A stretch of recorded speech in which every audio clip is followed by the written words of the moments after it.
ఈరోజు Nelson Mandela అందరికీ ఒకసారి ఆయన రూపం గుర్తొచ్చేసి ఉంటుంది. ఆయన యొక్క డైరీలో ఒక పేజీ, అంటే దక్షిణాఫ్రికాకి అధ్యక్షుడు అయిన తర్వాత ఈయన ఆయనకి అత్యంత సన్నిహితులైనటువంటి కొందరు వ్యక్తులతో మధ్యాహ్నం భోజనానికి ఒక హోటల్కి వెళ్ళాడు. వెయిటర్ వచ్చి ఆర్డర్ తీసుకున్నాడు. మీ సరదాగా మాట్లాడుతూ తినడం ప్రారంభించే ముందు ఎదురుగా టేబుల్ వద్ద కూర్చున్న వ్యక్తి మీద పడింది. అతని భోజనం ఇంకా రాలేదు. నన్ను చూడగానే లేచి బయటికి వెళ్ళడానికి ప్రయత్నిస్తూ ఉండగా అతని కర్మకాలి భోజనం వచ్చింది.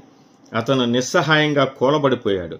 నేను అతను చూసి పలకరింపుగా నవ్వి నా పక్కన కూర్చోమంటూ కలిసి భోజనం చేద్దామంటూ ఆహ్వానించి వెయిటర్కు సైగ చేయగానే అతడి భోజనం నా పక్కన పెట్టి వెళ్ళాడు.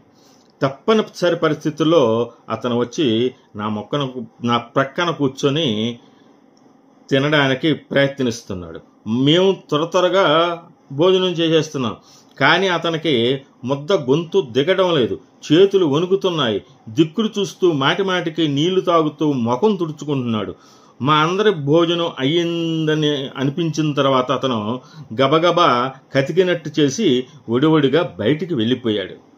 నా మిత్రులు అన్నారు, అతను బాగా అనారోగ్యంగా ఉన్నట్టున్నాడు, అతను అసలు తినలేకపోతున్నాడు, వణుకుతున్నాడు అని తలగా ఒక కామెంటు వదిలారు.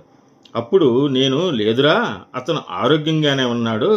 నేను జైల్లో ఉన్నప్పుడు నన్ను అకారణంగా కొడుతూ హింసించేవాడు.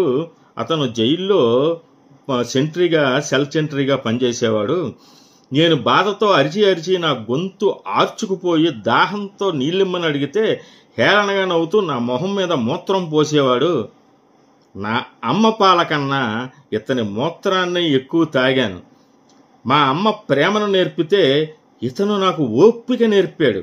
నన్నిప్పుడు ఈ హోదాలో చూసి భయపడి వణికిపోతున్నాడు. నేను తన మీద ప్రతీకారం తీర్చుకుంటానేమోనని అలా ఊహించుకుని భయపడుతున్నాడు. నా వ్యక్తిత్వం, నా నైతికత అది కాదు.